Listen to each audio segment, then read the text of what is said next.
Bom dia, crianças, tudo bem? Hoje nós vamos falar sobre a origem do povo brasileiro, Brasil e os primeiros grupos sociais. Você sabia que antes dos portugueses chegarem ao Brasil em 1500, nosso país já era habitado por várias pessoas?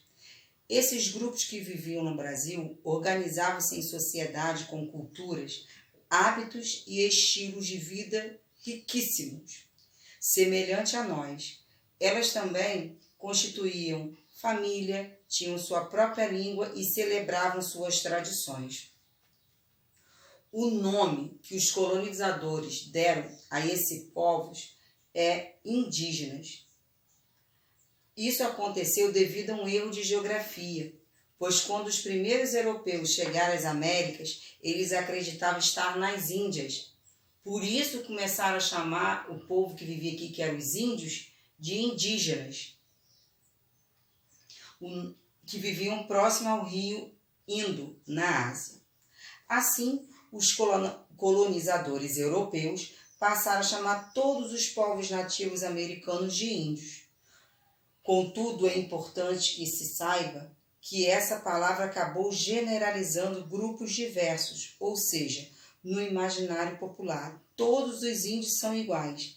Usam cocá, fazem uma dança engraçada e falam uma língua que não entendemos. E não é bem assim. Vamos falar um pouquinho agora sobre os povos nativos. Ainda que existam elementos das culturas indígenas na cultura do povo brasileiro, a sociedade e os costumes desses povos são muito diferentes, o que causou estranhamento e preconceito ao longo da história. Naquela época, havia inúmeras tribos indígenas. Contudo, a maioria delas tinham culturas e línguas parecidas. Entre esses povos, o casamento entre parentes é comum. Então, algumas tribos possuíam laços familiares, o que justifica, assim, a aproximação linguística e cultural. Por isso, esses povos nativos dividiram-se em dois grandes grupos, os tupis-guaranis e os tapuias. Esses grupos são organizados conforme a semelhante de línguas. Os povos que fazem parte do grupo tupis, por exemplo, falavam línguas e dialetos que eram muito semelhantes e por isso agrupavam-se nessa família. Entre eles, havia povos como os tupis, os guaranis, os mondes, os tuparis e os jurunas.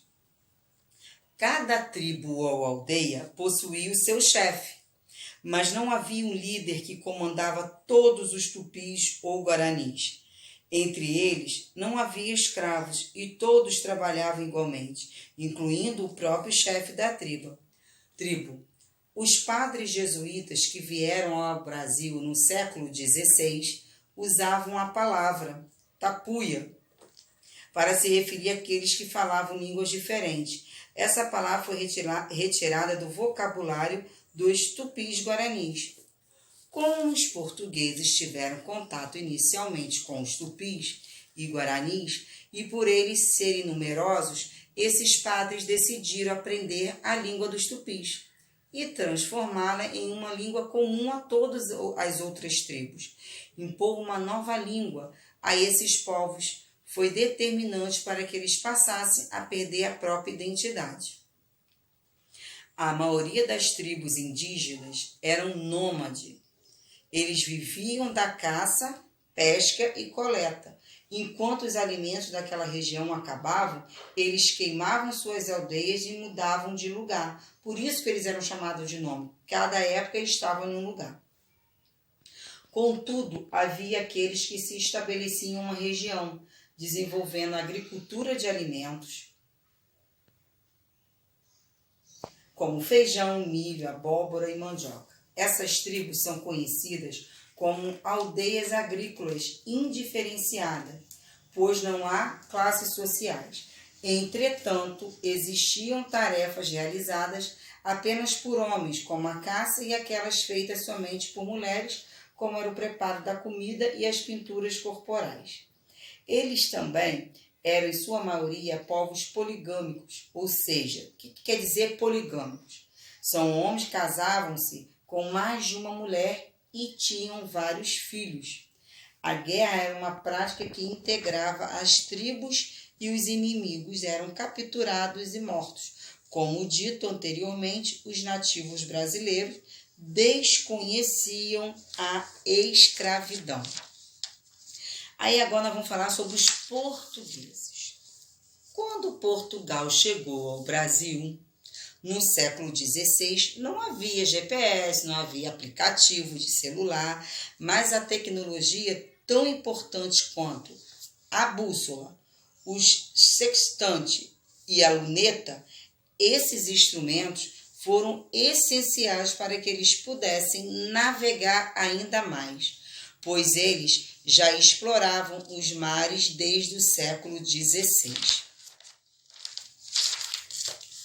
Quando Vasco da Gama chegou às Índias em 1498, Portugal percebeu que era possível chegar àquelas terras por novas rotas e assim organizou a expedição que em 1500 chegaria ao Brasil. Em busca de riquezas, escravos, terras cultiváveis e novos fiéis, os navegadores europeus encontram uma terra habitada por pessoas muito diferentes deles. No século XVI, as pessoas não pensavam como nós pensamos hoje. Naquela época, eles viam os nativos como os povos selvagens e, ao mesmo tempo, inocentes. Houve medo e desconfiança naquele primeiro contato, e os portugueses achavam que os índios eram selvagens e bestiais, pois não compartilhavam os mesmos costumes que eles. Achavam estranho eles andarem nus, sem quase nada de roupa, vestindo apenas adereços de penas, folhas e pinturas corporais. Os indígenas também não habitavam grandes cidades e vilas, como os europeus, fazendo com que os portugueses achassem que eles viviam como animais na floresta. Houve um forte choque cultural e o primeiro contato foi cercado por tensão. Como uma das principais intenções das navegações portuguesas era expandir a religião católica para todo o mundo, uma missa foi realizada no dia 26 de abril de 1500. Os ameríndios são politeístas. O que quer dizer isso? Não acreditam em apenas um Deus, mas em vários que regem a natureza. Contudo, os portugueses acreditavam que essas religiões, esses rituais e essas manifestações eram primitivas, de povos atrasados, de que possuíam alguma relação com as trevas, o maligno, o demônio. Eles decidiram então que era dever deles levar a civilização àqueles nativos. Eles queriam mudar o costume dos índios. É preciso entender que a civilização para os colonizadores seria viver aos moldes europeus, em grandes cidades, como uma organização política e econômica específica, sendo católicos, vestindo-se cobrindo as vergonhas, abandonando as práticas culturais de incesto, poligamia e canibalismo, ou seja, deixar de lado a sua cultura. Os portugueses queriam que os índios abandonassem seus costumes, suas tradições e fizessem só o que eles queriam. Eles queriam tornar os indígenas em europeus. A partir de então, esse contato do europeu versus indígena foi repleto de violência, conflito e desconfianças. Essas pessoas ainda sofrem muito preconceito e várias foram mortas ao longo dos anos, pois os portugueses não compreendiam e nem aceitavam uma cultura tão diferente. Agora, os africanos escravizados. No início da colonização, os portugueses tentaram escravizar os índios. Mas não deu muito certo, né? O ritmo de vida dos índios, né, dos nativos, era diferente daquele exigido pelo trabalho compulsório. Eles produziam apenas o necessário para sua sobrevivência, sendo que o comércio do excedente de produção não era uma prática comum. A cultura nativa não compreendia o trabalho como uma forma de se obter lucro. Além disso, os padres jesuítas desejavam transformar os indígenas em bons cristãos, convertendo-se ao catolicismo, ainda que por meio da conversão os índios adquirissem hábitos de trabalho europeu.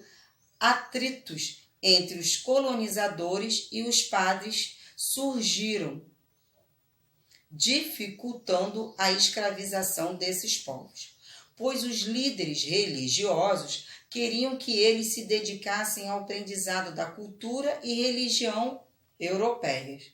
Por fim, os portugueses trouxeram consigo diversas doenças, como varíola, sarampo e gripe, que exterminaram mais de 60.000 ameríndios. Todos esses fatores dificultaram a escravização dos povos nativos e fizeram com que os portugueses se voltassem para o comércio de escravos africanos. Os africanos não escravizavam uns aos outros em razão de um racismo pré-estabelecido.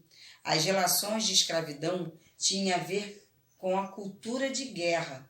No caso dos europeus, eles justificaram a escravidão a partir de escritos bíblicos, afirmando que os africanos eram descendentes de Caim, um pecador que, segundo o Antigo Testamento bíblico, havia matado o irmão Abel. Por causa da cultura de alguns povos africanos que realizavam trabalhos pesados, os europeus consideravam o homem negro mais produtivo que os indígenas. Ademais, o tráfico de escravos era muito lucrativo. Cerca de 5 milhões de pessoas foram trazidas da África para trabalharem forçadas no Brasil. Pelo menos 300.000 negros morreram apenas na viagem, que era muito longa, e acontecia em navios superlotados, cujas condições de higiene e alimentação eram extremamente precárias. Eles vinham todos amontoados, a comida de péssima, nada era bom. Então ali as doenças rapidinho propagavam em todo, então muitos morriam ali e eram jogados do navio.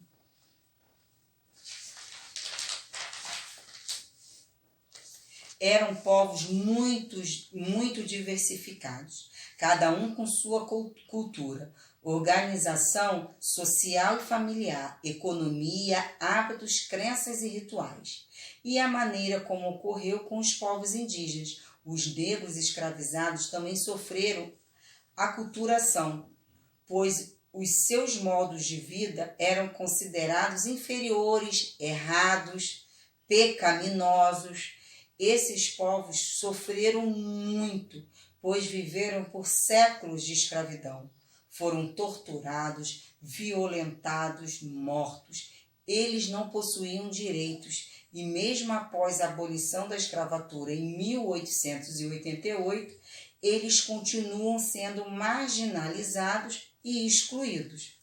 Os negros no Brasil ainda são excluídos e rejeitados por grande parte da sociedade, incluindo os nossos líderes políticos, pois os 300 anos de escravidão deixaram profundas marcas em uma sociedade que era e continua sendo absolutamente preconceituosa e violenta. Agora a tia vai falar sobre a cultura africana e indígena no Brasil. A população brasileira é composta por uma mistura de culturas. dos nativos, dos africanos e dos europeus. Observe a seguir alguns elementos cotidianos que fazem parte da cultura africana ou indígena e que compõem consequentemente a cultura brasileira e formam a nossa identidade. Aqui tem as ervas medicinais, o acarajé, farinha de mandioca, feijoada, pintura corporal reproduzida no carnaval e folia de reis. Dormir em redes, congada, andar descalço. Esses são apenas alguns dos inúmeros elementos das culturas africanas e indígenas que compõem o cotidiano brasileiro. Dos indígenas, adquirimos o hábito de andarmos descalço em casa, dormir em rede e utilizar ervas medicinais e pintar os nossos corpos durante festa, como o carnaval, e utilizar farinha de mandioca na culinária. Da cultura africana, herdamos festas populares como a congada, a folia de reis, o carimbó, além de pratos muito comuns como o acarajé e a feijoada. Essas culturas também estão presentes em nosso vocabulário, pois a língua portuguesa se misturou com as línguas e dialetos de tribos indígenas e africanas. Aqui vocês vão ver uma tabela e um exercício resolvido. Criança, preste atenção. A tia fez um resumo da página 53 a 63, então não tem exercício. A tia vai anotar direitinho lá na plataforma as páginas que vocês vão precisar de marcar texto, ok? Não tem exercício, só isso mesmo. Tchau, até a próxima.